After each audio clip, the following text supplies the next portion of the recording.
मुलगी कुणाच्याही पोटी जन्माला येत नाही. मुलगी जन्माला यायला आई आणि बाप भाग्यवान असावे लागतात. भाग्यवान आईबापाच्याच पोटी पोरगी जन्म घेते. निसर्गही त्यांनाच देतो ज्यांची सांभाळायची जिंद ताकद आहे. कुणाच्याही पोटी मुलगी जन्माला येत नाही. पण तुम्हाला मुलगी झाली असेल ना, तुमच्या पोटी मुलगी जन्माला आली असेल ना, तर आपल्या मुलीला सांगा, बाळा आयुष्यात तू काही नाही कमवलंस ना चालेल, पण बाळा तुला जगातली सगळ्यात मोठी संपत्ती कमवायची आहे. जगातली सगळ्यात मोठी संपत्ती काय आहे? काय आहे?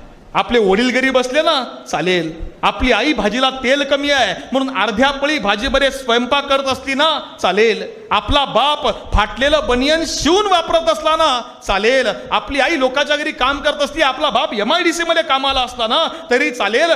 फक्त आपल्या वागणुकीमुळं आपली आई आणि आपले वडील यांची मान समाजात खाली झुकणार नाही याचा विचार करणं म्हणजे जगातली सगळ्यात मोठी संपत्ती कमवणं आहे. तो निर्णय, तो विचार आजच्या निमित्तानं आपण करावा.